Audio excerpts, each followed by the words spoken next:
Good afternoon, good morning, good evening to all you. Thanks to come back for the launching of season 2022 of our CASS Talks by CASS Rio Grande do Sul chapter. So to open the season, we have a wonderful talk by Professor Jason Cong from UCLA, USA, talking about automated synthesis and architecture optimization for deep learning accelerated design. So a hot topic nowadays. So today we are here to start our season 2022 with Professor Jason Cong. So Professor Jason Cong has a lot of achievements.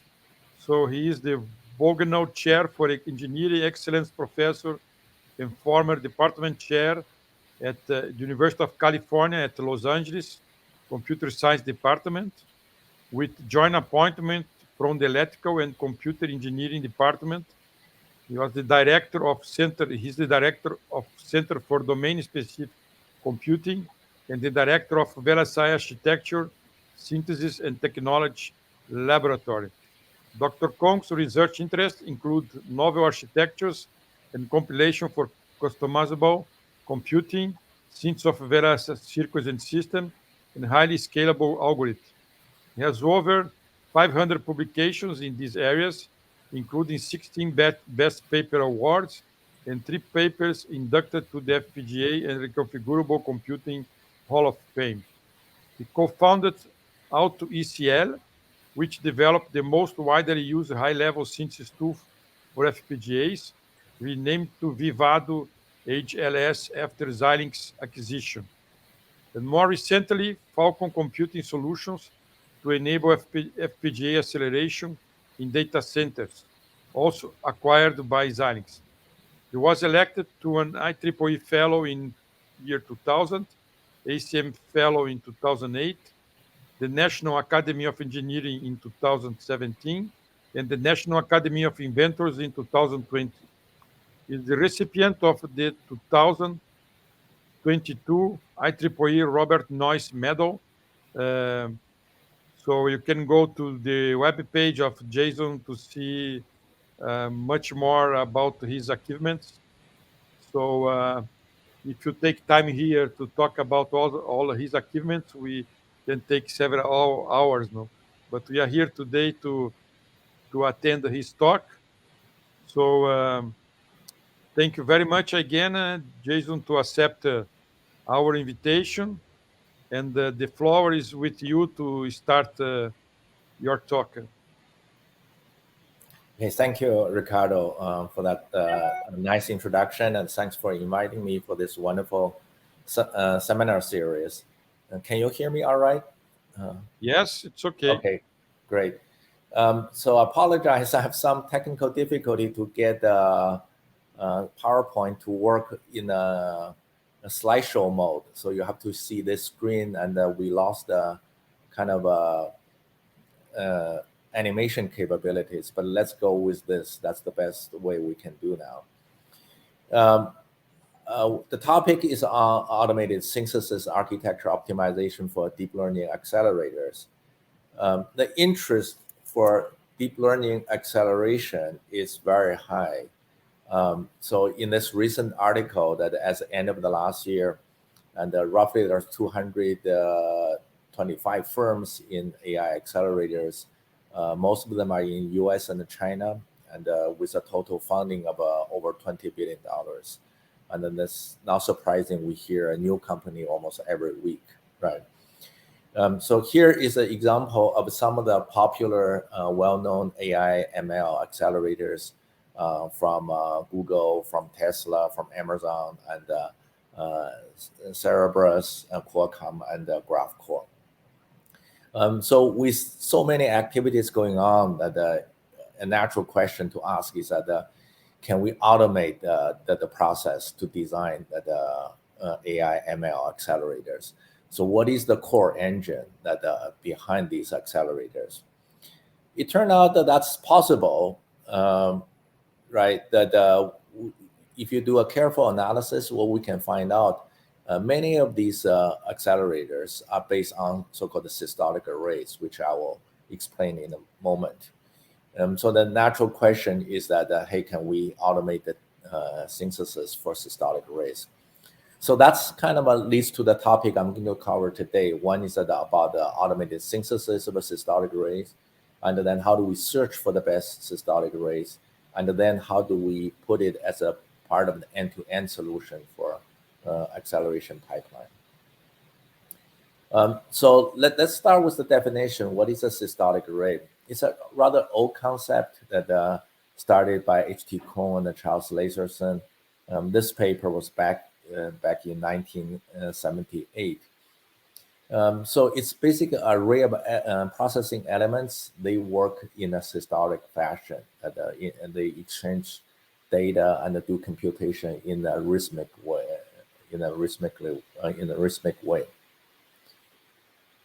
Then you may say, what's the, so let me give you an illustration. Unfortunately, we lost the animation capability. So what we have is that you have each row and pipe in a vertical fashion of the A matrix, and then you have each column comes in that in a horizontal fashion. And after every time step, that here, this, remember C00, you should have A00 plus that A01 times B10, right? And then A02 times B. So at every clock tick, you will actually get it accumulated in the correct fashion. Not only that, remember the A00 used to compute at the C00 at the time step 1, you'll be propagated to the next cell to compute the next elements at the time step 2. If you stare this figure for a few minutes, you will convince yourself that when the data pass through that the systolic array successfully, you will actually down the matrix multiplication. So that's what is a systolic array. So actually, we can have some static that the animation will not show here. So what's the advantage of a systolic array? And first, you can see there's a massive parallelism. Depends how big is the array. So this time I show you 3 by 3. In our case, we can make it a 12 by 12 or even bigger, and 20 by 20. So that's in the order of hundreds or sometimes even thousands of elements, right? That give you the performance.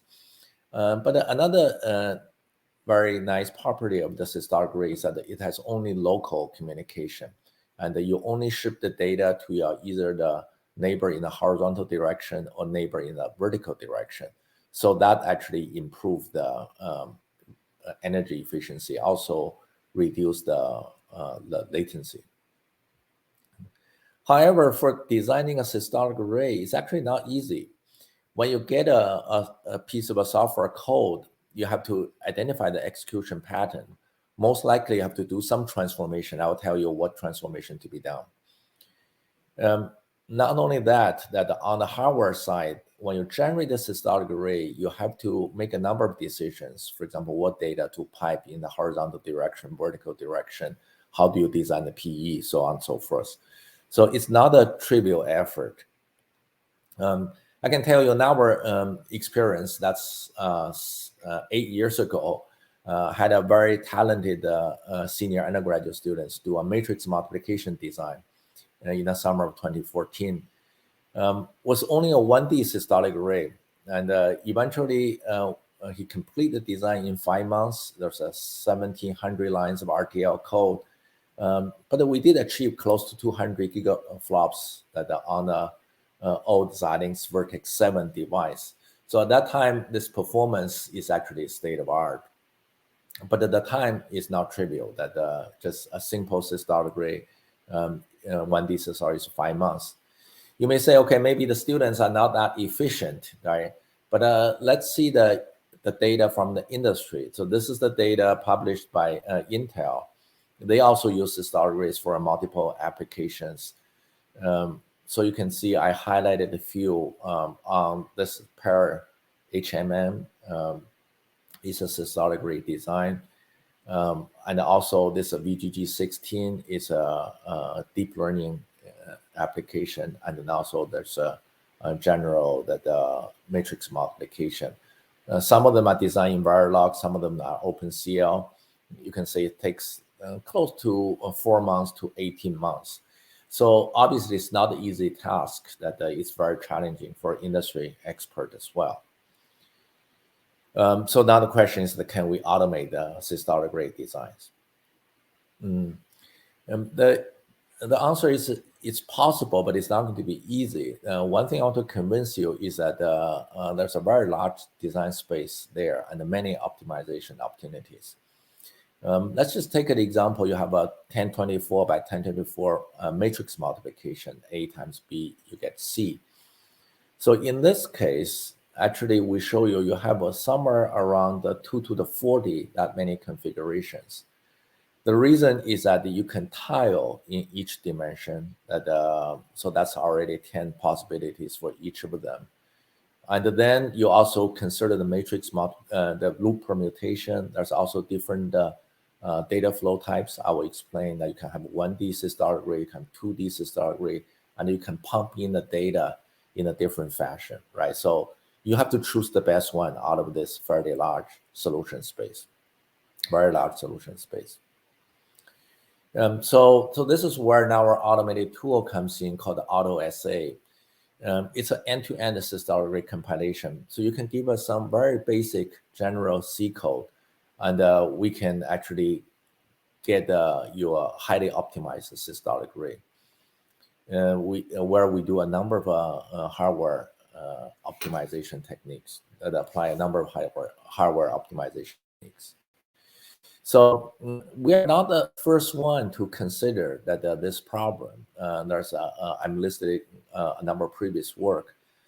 You can compare this in multiple dimensions. For example, how general is your compiler, right? Can you only handle perfectly nested loops? Do you require there's only one statement in the loop? Even one statement in the loop, you can cover a lot of applications. Think about the CNN, convolution neural networks, matrix multiplication. That's actually all perfectly nested loop with one statement in the loop. But there's other applications goes beyond that. And when you do the optimization, you have a number of techniques that, for example, can you have a larger virtual array than your physical array? There's a SIMD operations within that, and the latency hiding, and so on and so forth. And in terms of productivity, some algorithm requires you to have a special language to start with. And in our case, we start from C. And also the tuning that, remember, we can generate many systolic rates. Which one do you choose? So in our case, this is all automated, and every optimization is automated, and we can handle a very general class of applications. For example, now our previous work 4 years ago cannot handle imperfectly nested loop as many others, and also we have some of the optimizations are semi-auto. So what's the overall flow? That you comes in that with a C, we get a C program as an input.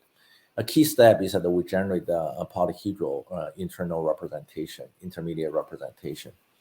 I will explain it in a moment. And then we do a legality check, whether it's suitable for systolic rate or not. So what we require is that you have a constant dependency that between all the excess, and then that dependency has to be 1, and to guarantee the systolic rate, 0 or 1, right? And then we have computation management and the communication management, because you have the PEs and all the network to shift the data. Finally, we can generate the code and for either Xilinx FPGAs, for Intel FPGAs, and also for the ASIC. We targeted the Catapult HLC. So what is a polyhedral model? Very often we have loops or nested loops. So in this case, you have I from 1, I less than 3, J from 1 equal J starting from 1, J less than 3. So basically, you are iterating in a 3 by 3 array of an integer point. So that is called the polyhedral. And of course, this is two-dimensional. In general, can be higher dimensional. And then we are going to compute at every grid point. So that's the internal representation we're going to use. And it turned out you can compute it in any order as long as you observe the dependency. In this case, there's no dependency, right? But in some cases that the 1 has to be computed, for example, between 2, there's a dependency. So then you can traverse this polyhedron any way you want, but without violating that dependency. And then you can do various kind of affine transformations, linear transformations, to make sure the dependency is preserved, and then you eventually generate the code for efficient computation. So that's a concept has been around for 40, 50 years. A lot of time was for CPU optimization. So we make use of that for hardware generation, for systolic rate generation. And then the way we use this polyhedral model, a big part of that is to do so-called dependency analysis. If you look at this simple matrix multiplication code, you have the I loop, you have the J loop, and then the K loop does the accumulation. You have Cij equal to Cij plus Aik times Bkj, right? So you will find out there's different type of a dependency. For example, you have this so-called read after read dependency, because the value J that the Ik can be reused in a J loop, right? And also you have this read after read dependency, because this value that can be reused in the I loop. And then you also have the read after write dependency. You have to finish this Cij before you can actually process another Cij. And of course, finally, you have the read after read dependency. So in order to, the way we make, so we actually group them into different IO groups, G1, G2, G3, G4 at the bottom of the lower part of the slice. By the way, Ricardo, can you see my cursor, or it's not possible? Yes. Oh, you can see the cursor. Okay, that's good to hear. So then from there, we can generate the communication network. Look at the first type of dependency, G1. They have the dependency distance 0, 1. Basically, we're making the Ij into a two-dimensional array of processors, right? So you have this dimension 0, 1. So this is I, this is a J. So that's why in this case that we can, for the G1, actually, we can have that data, because the J, there's a dependency in the J dimension, so we can have the data reused in the J dimension. So it's going to coming in the horizontal direction. You look at the second dependency, which is a G2, the dependence vector is 1, 0, right? So it's actually, you can reuse it in the I dimension. So that's where we actually have the data comes in the vertical dimension.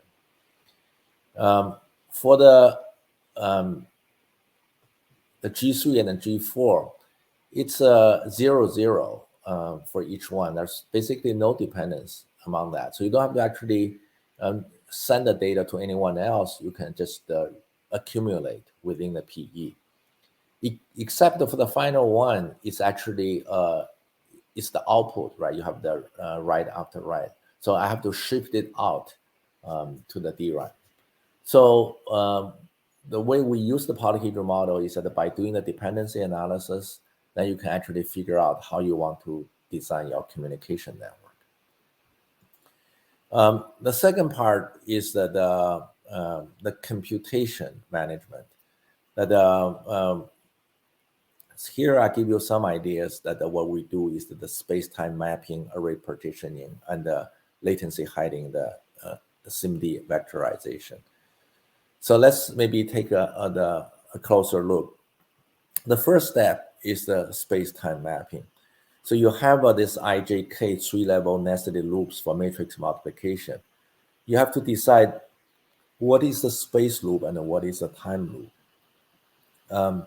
So the space loop is the one going to guide us to generate this, the spatial architecture, and the time loop will be executed on each PE that over time, right? So it depends whether we choose 2 loops as a space loops or 1, you can get 1D versus 2D systolic array. Obviously, this is not one solution. You have to evaluate different solutions. And another optimization we always have to do is the so-called array partitioning. You have a fixed size FPGA or ASIC. You have to decide what's the dimension. For example, I can decide I have an array 12 by 12. And when the data is actually larger than, iteration space is larger than 12, so then you have to actually do the tiling in this case. So you have the IJKs or tile, and then you create a 3-level nested loop. And within that, and so the sub-array loops can be mapped to the systolic array. And then another optimization people may not notice is we call the latency hiding. So these operations happens that the C equal to A times B within the each PE. This could be floating point operation. So if you have designed circuits on FPGAs, you know floating point operation is not finished in 1 cycle. It finished somewhere between 6 to 8 cycles. So what you do is ideally you want to do 1 cycle, every cycle you want to send some data to the neighbor. But this is not possible. But you don't want to wait 7 cycles or 8 cycles before you send it over. You could actually execute some other computations which are independent of this particular computation. So that's what we call the latency hiding. So from your the sub-array loops, we can factor out another set of loops. So these loops will be executed within the PE at every independently, so that it's just large enough to hide the floating point operation. For example, if that has 8 units, I will actually can execute 2x4 arrays. And finally is that I don't have to, my PE doesn't have to just execute the single elements, that multiplication, accumulation. I can actually do it a vector of elements. So that's another dimension we can have, the SIMD vectorization. And by the way, you can see the flexibility, right, or richness of the design space. How large is the vector size? What's the shape of the array? That will be all the parameters we're going to explore later on. So that's actually the basic ideas about the computation optimization. I skipped the part for the communication optimization, where you also can do a number of tricks to make it a lot more efficient. And then finally is that we have a auto tuner that to automate the optimization process, or you can give manual tiling sizes if you know you have insights about what's the best solution. For example, you can say 16, 16, 16 for the array tiles that you're going to have, or you can just let the program to select that automatically. So this is actually some examples of the space-time transformation. Again, this is a simple matrix multiplication example. If I use the I loop as a space loop and then the JK loop as a time loop, so I get a 1D systolic array, and the data that the B array will be shifted in, and the A array will go in a vertical direction. Or you can actually have a I loop and a J loop, and in this different way, and then you get a 2D systolic array. So what are the possibilities that we're talking about? So what's the solution space? For example, the space-time transformation that actually you can do the loop permutation.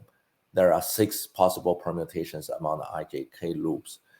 And then you can also do the array partitioning, right? That you can do the permutation about which set of arrays goes to the outer side of the loop. That another 6 permutation. And then how do you tile?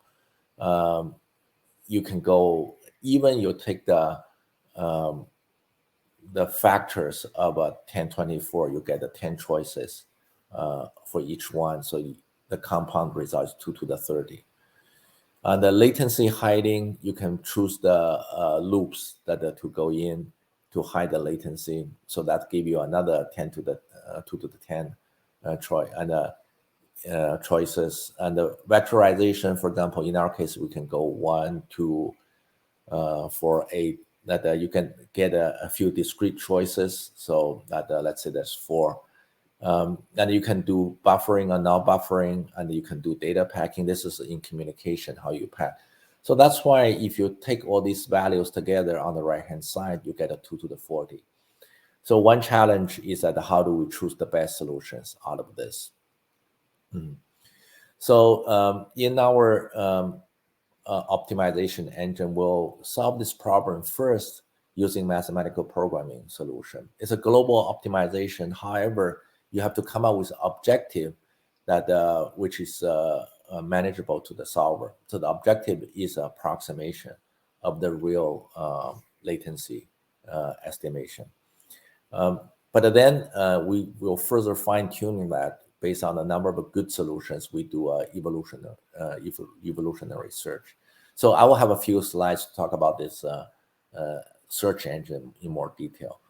If it's not too many, that you can also do a exhaustive search with some pruning. On the left-hand side, you have that optimized routine that takes less than 1 minute. On the right-hand side, it typically takes minutes to hours to finish.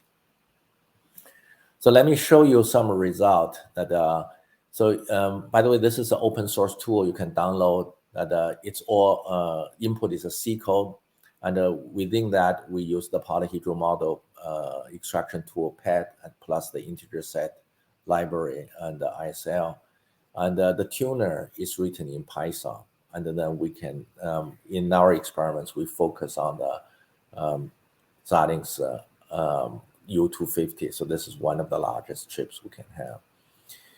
You can actually, we tried it on matrix multiplication, CNN, a few others. So this is a number of statements between 2 to 9. Basically, not the loop statement, but the core statement.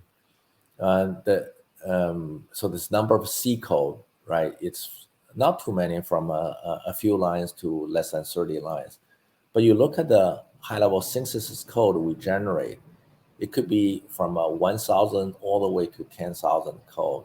If I show you the RTL code, the Verilog VHDL, that will be almost another 10x higher. So that's actually the productivity gain we have, is that by starting from a simple C programs, a few lines or tens of lines, you can actually get highly optimized the high-level synthesis code. You may say, what are these code are doing? These are actually the ones doing all those optimizations I'm talking about to generate the computation, communication structure, and with vectorization, with buffering. So first, in the generality, as I said, you can have the perfect and nested loop, but in general, it doesn't have to be like that. For example, for this LU decomposition, it's not a perfect and nested loops. You can actually generate a triangular shape systolic rays. We can generate that to handle that. So if you use our compiler and generate the systolic ray, compare with a CPU. Remember, the FPGA has a frequency about 10x slower than the CPU, but nevertheless, we can get 6x to 7x speed up in this case. Then we can talk about the generality is that you can give you different choices. The first 3 actually are the ones that using the 1D systolic ray. The next 3 are the ones using 2D systolic ray. For example, if you look at the 1D systolic array, you have depends on whether you are, the space loop is I or J versus K. And so in case I and J, you can accumulate in the buffer. So you have a buffer inside.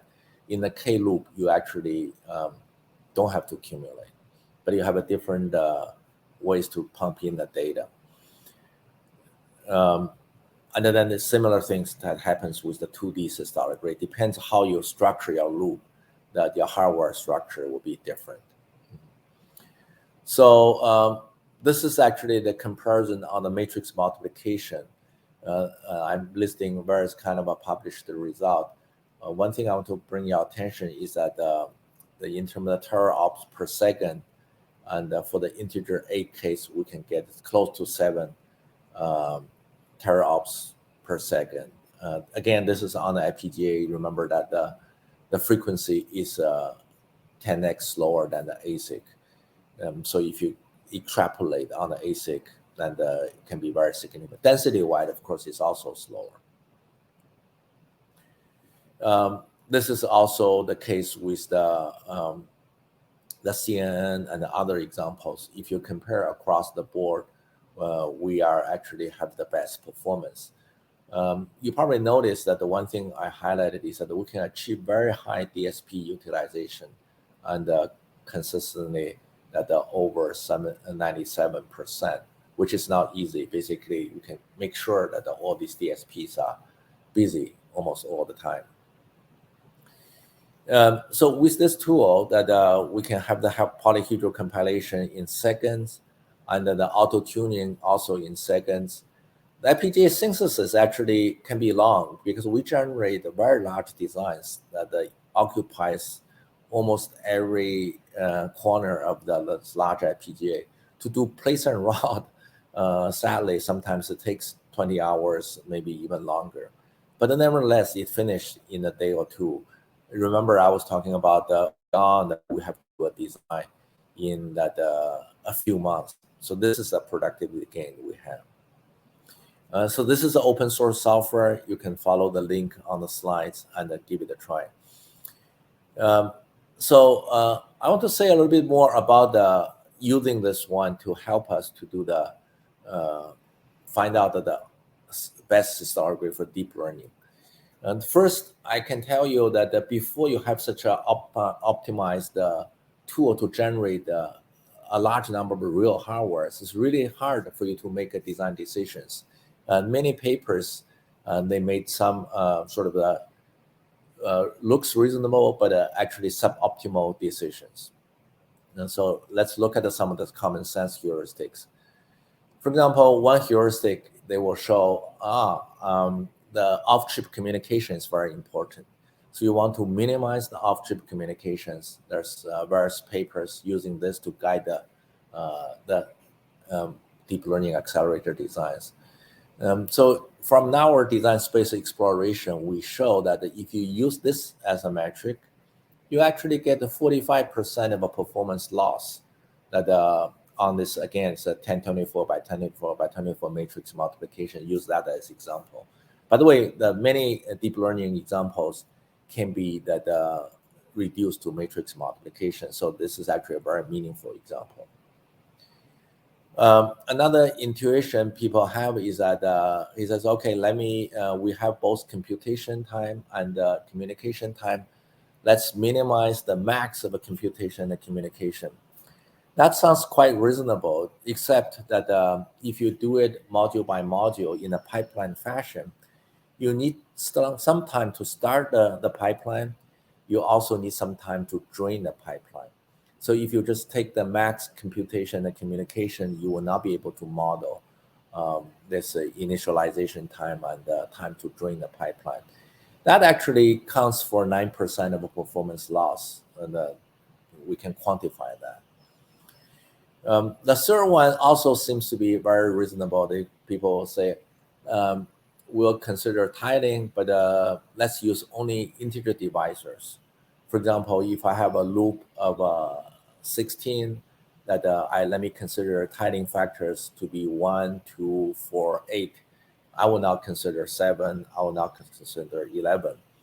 So in most of the cases, it may actually seems to be reasonable, but when you have very large loop iteration, for example, 1024, you cannot just take the loop tiling factor to be 2 to the power of 2. We show that there's other cases that will lead to better, more efficient utilization of on-chip resources. So if you're limiting yourself to only that integer divisors, that you will actually end up to be 40% performance loss. So all of this are possible, and then we can quantify that once we can explore a very large solution space, which was not possible that with manual design. That's why people rely on some of these common sense heuristics. Mm-hmm. So I mentioned earlier, so this is actually in our Explorer, that you give the input C code. This is normally 3 lines, 4 lines of a loop, nested loops. And then we can generate a very sophisticated systolic arrays, and we can actually do the optimization in 2 steps, and including the mathematical programming based and the evolution based. So in terms of the coverage, we can actually do the array partitioning. When you partition the array, there's actually a question of how do you permute these loops. And you do the space-time mapping. I talked about it. You have to decide what goes to the spatial dimension, what goes to the temporal dimension, and the latency hiding SIMD vectorization. So a few things that I think it's important to enable this complete automated exploration. One is that when you generate the polyhedral IR, you can only take integer, for example, tiling factors.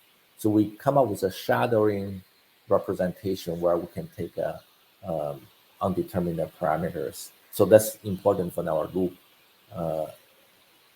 as the parameters for us as a performance execution, the estimation metric. The second part is that to do the loop permutation. Of course, you can actually do the exhaustive permutation, but with a 3-level nested loop, you end up with a factorization of 3. That's 6, not too bad. But if you have 6 level, that's actually quite a bit. That will give you that 720, right? But we have a theorem which I don't have the time to go into details. Depends on looking at the loops with dependency, without dependency, you can do the pruning. So in this case, we can end up examining only 3 irredundant loops. The third is that I talk about the hybrid search. What we find out is that if you do exhaustive search, that's very expensive. If you only do a heuristic search like evolution, but you can miss some of the global information.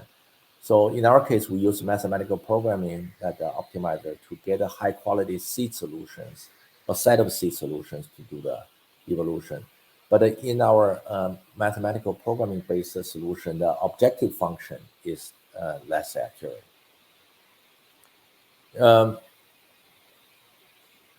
So I can show you that the sampling efficiency that in these cases, we tried a large number of samples that and also a large number of designs. We can this AutoSA, that's the tool. We can get 93% of the optimal solution. The reason we know the optimal solution is that we can do exhaustive enumeration for reasonable size. We can quantify that. The second best solution is actually similar annealing, that it get to 66%. So it shows the sort of the sampling efficiency. With, for example, matrix multiplication, we can show you that the loop permutation orders and also the data flow. For example, in this case, you can see the data flow with IJ as the space loop, and it give us the best possible performance.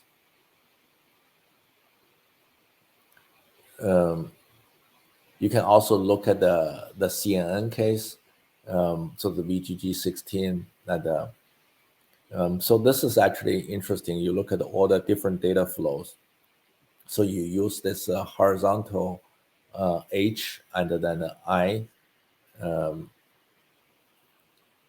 as the spatial loop that give us the best performance. And then you can actually show that what are the loops that will dominate the performance. Because I didn't show the CNN code here, I will not go into the details of the discussion. But my point is that then we can give you very concrete quantitative result about what's the best systolic rate you should use. So in the next 10 minutes, I will just briefly talk about if you have such a tool, how do you make use of that in design end-to-end solutions? So if you look at a real problem that for a open post, for example, acceleration, this is trying to do post recognition. You want to basically recognize the object and in the scene, and also not only that, what kind of actions are they taking. It turned out there's some fairly well-known pipelines out there. We use that as an example as part of our kind of augmented reality project to do the post recognition. These are some very large networks that first you have a backbone network to do the feature extraction. And then this network split into two parts that to do the 3x3 convolution that for detect the body parts and also detect the orientation of the limbs. And then this structure, it's a one stage repeated 6 times. So that's why in total that you have 86 convolution layers. And later on that initially the backbone was a VGG architecture, later on was upgraded into MobileNet V2. Right, the question is that how do you come up with an accelerator to support a complex network of this kind? Another thing you want to pay attention to is that so I have this 3x3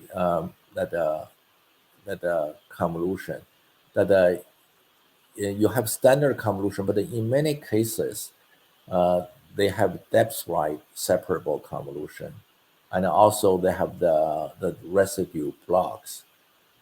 I'll show you in a moment. Is that so? This is a normal convolution we're very familiar with. However, that to simplify the computation, people also come up with so-called depth-wise separable convolution.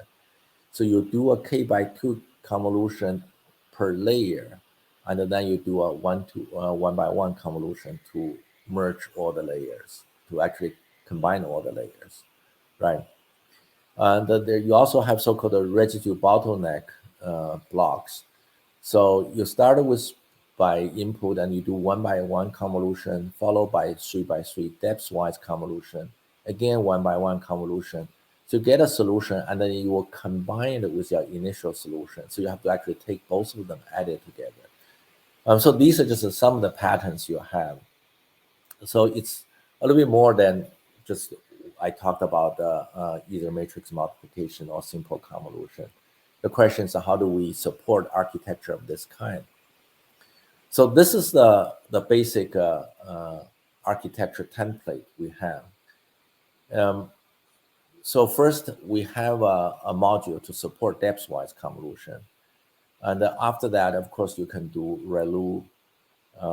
And then you can follow by standard convolution. And you have the option to do ReLU again. Remember, you have the residue bottleneck blocks, and you can actually combine a solution from the input with this current computation result. And then you can do pooling, and then possibly upsampling, and then you can write it back that either to the memory, or you can actually load it again for the next round of iteration. So this RBB actually will be treated as 2 layers. First, you're coming in to do the 1-by-1 convolution, and then the rest of it that you can follow by the depth-wise convolution, normal convolution, and then addition. So basically, some of the more complex blocks, you may take more than one pass to do the computation. So this standard convolution, this is where we use the systolic rate, the AutoSA generate the convolution engine for that. So that's number one. Number two is that for every module, you have two modes. Unfortunately, I cannot show you the animation. In one mode is that the data comes in, you have so-called the bypass mode. For example, not every computation involved in depth-wise separable convolution. So you can just give the data to the output without any computation. Or you can actually come in to do the depth-wise convolution and then go out. So I think that's this we call the line buffer based architecture. You do a SIMD computation. You can also have the bypass operation. So the other one is that in this depth-wise convolution, so you will actually do the computation for a window on the image. And as you shift, you can see some of the pixels can be reused. Some of the pixels will have to be loaded in. So we can actually manage that automatically in hardware so that make sure that the computation involve the right set of pixels. Now, another interesting question is that how do we select the best tile size? Because the reason you select the best tile sizes is you want to balance the computation with communication. Because for each tile, you have to read it in, so that's take a certain amount of computation time, communication time, and then you do the computation. So if you look at the normal convolution, so you have a M layer of output, N layer of input, and then the M layer and N layer. So these are the dimension of the images, and you do K by K convolution on that.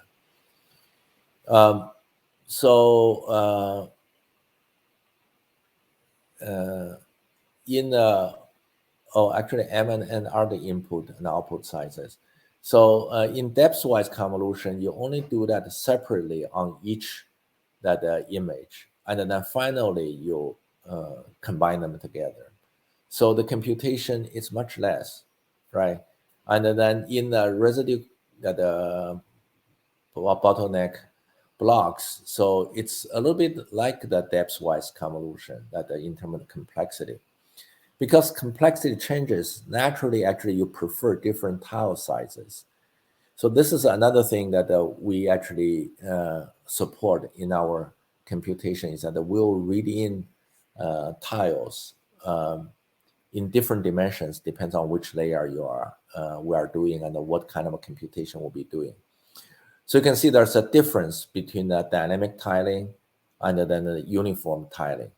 The uniform tiling at the bottom, the dynamic tiling are much higher, right? You can see that the performance can, in some layers, can differ by a factor of 2 or even more. So this shows you that basically these are all real examples, the first 24 layers of the open pulse convolutions. Then we also have another question about the to-do design space exploration. Because we are not doing that for only one layers, that we're actually doing it multiple layers. So then we have to do the exploration to figure out that what's the best systolic array size to be able not to support a specific layer, but to support all possible layers. So this is another level of optimization at a higher level we carry on. So we, in our case, we basically do a branch bound and then with the pruning. So the final step is about the integration. And the open pulse, you can see there's 86 layers. We don't implement it layer by layer. We can have an automated way to take the TensorFlow code and then map it to the implementation. But however, when you integrate and then after the hardware optimization, acceleration, you find out, wow, the CNN computation is so efficient with the FPGA kernel. It used to be 90% plus, but now that in fact used to be 95% plus. Now it's actually reduced to only 11%. So all others that to do the post recognition becomes non-trivial. For example, you read images, you resize the images, reformat input, and you enqueue the input to the FPGA and dequeue and reformat the image, and then there's some post-CNN optimization. And then finally, the write and the display is a big part of the whole pipeline. So if you only accelerate the computation kernel, this is where you can face the limit because the Amdahl's law, right? So you cannot get very significant speed up. So for this problem, we have a solution to do the two-level pipelining. First, the software will be pipeline. So you'll read the image, resize, and then process TensorFlow graphs. And so that's actually, there's a pipeline by itself. The processor TensorFlow graph, that's where you do the computation. Where we have another pipeline is that you can actually reformat input, then the DMA load, and then the kernel computation, that's on the FPGA. And then you do the DMA read and back into the CPU to do the reformatted output. By this two level of the pipelining, we can hide all the, not all, but most of the overhead, sort of a non-computational overhead as much as possible. So at the end, with this optimization, we can show you that we can, for example, all uniform, this is the runtime, and all dynamic, that is, you can see about the 2x, close to 2x improvement. That the speed up that we can have is, for example, the first level pipeline give us a 2x speed up, and then the second level pipeline give us another 5x. Altogether give us 11x speed up. This is just for on the integration side. So overall, that if you look at the performance, again, FPGA is 240, that frequency-wide, we are much slower, about the 1/10 of a CPU, probably the 1/5 or 1/6 of the GPU. But then nevertheless, that in terms of the runtime, how milliseconds per image, FPGA actually in this case has the best result, 25 milliseconds. And the power is also the smallest. So if you look at the energy efficiency, there's a significant gain as well. So the FlexCNN code is also available in GitHub, and is open source. You're welcome to use it and also provide feedback and enhancement. So the takeaway message is that now with this multi-year effort, we do have a fully automated acceleration system for deep learning, where we have we can do automatic systolic rate generation. We can search for automated systolic rate for a deep learning setting with a complicated application, many layers, right? We have an end-to-end solution to integrate everything together. This is not the end of the research. We still have a very active research program in other areas. For example, one student is extending the systolic rate to handle more different architectures. For example, there's so-called transpose convolution, dilated convolution, with a very high sparsity. You want to support that very efficiently. We have also another project that going on to look at the acceleration for graph neural networks. It's very different characteristics from the standard deep learning applications, where both communication and computation is very challenging. So yeah, with that, I want to thank the students who are involved in this project, Jie, Adafei, and Li Cheng, and also the funding agencies, NSF, and also our industry partners of the Center for Domain-Specific Computing. With that, Ricardo, I'll be happy to take some questions if there's a way to. Yes. So sure. please, as I already included in the chat, so we are waiting for questions. You just have to write your question in the chat channel, and then I'm going to read it to Jason. So please do it as soon as possible. But before just waiting for questions, I have one. Do you have also you are also working to have a synthesis for ASICs?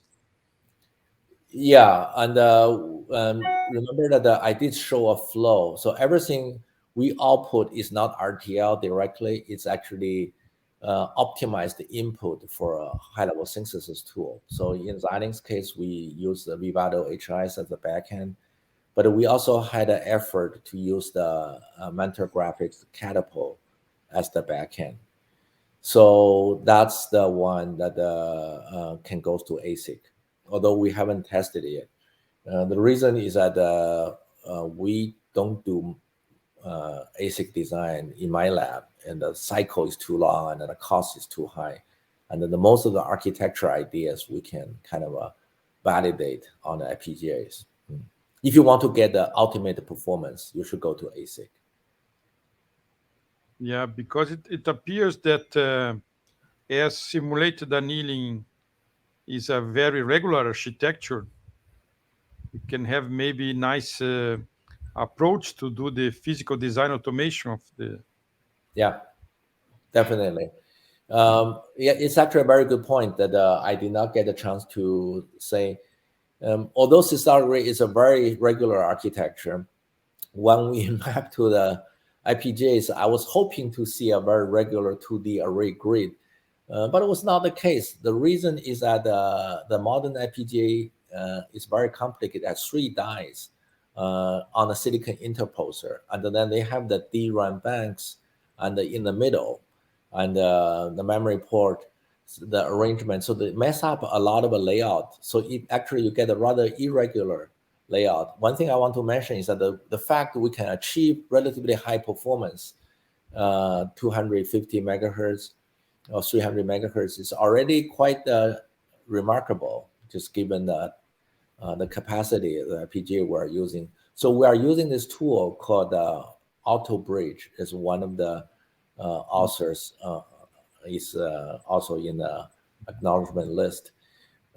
So this one allows to add arbitrary pipeline over interconnect if necessary.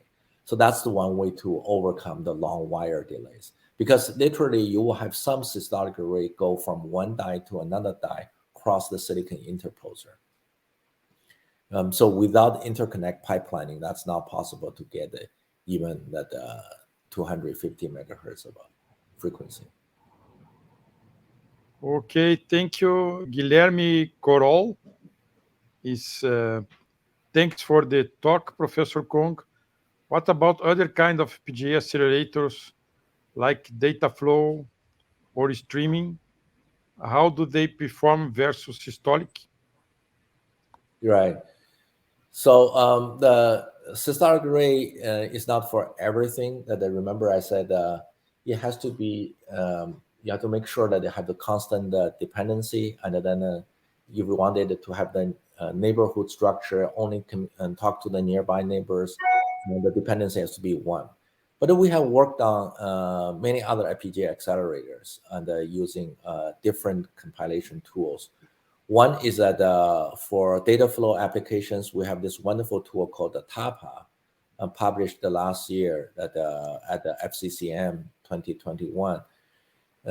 It's ideal for data flow applications. Internally, we use it for graph applications like a shortest path, sparse matrix multiplication, and others. So you can describe each computation modules, and then they are all connected through FIFOs, and then we have a way to allow you to pick the data and to streaming the data, and also to check the end of the stream. A number of capabilities of this kind that allows to generate a very efficient code. That's also an open source project. In fact, I use it in my graduate level class last quarter. So some student told me in 2 days he was able to use TAPA to write a FPGA accelerator for shortest path. I thought that's quite remarkable. Yes. About accelerators, uh, what did you think about the trends we see nowadays that having system on chip, which a large set of hardware accelerators? Do you believe that we can have in a near future an architecture based mainly on hardware accelerators with a small CPU just to manage all these hardware accelerators? Oh yeah, totally. That in fact, we had that vision about 8 years ago or 10 years ago. If you go back to DAC, we had a paper called the Accelerator Rich Architecture. So the whole idea is that most of the computations you want to be done on on accelerators. CPU mainly is there for orchestrating different computation tasks. So I think that's a very feasible model. It's actually also a very attractive model. Because the accelerator give you this 10x, 100x efficiency.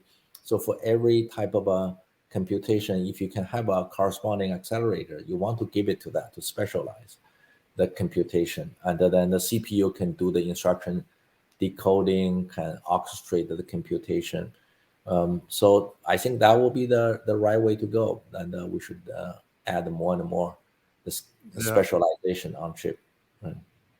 We have a paper in DAC 2014 that I definitely encourage everyone to look it up. So we have an architecture allow you to manage all these accelerators and then Oh, compose them. yeah. Okay. Thank you very much. I don't see no more questions in the chat channel. So thank you very much for your very nice and inspiring talk today. So thank you again, Jason. Uh, Great, thank you. See you in a near future, I hope. Okay, bye Bye now. bye, everybody.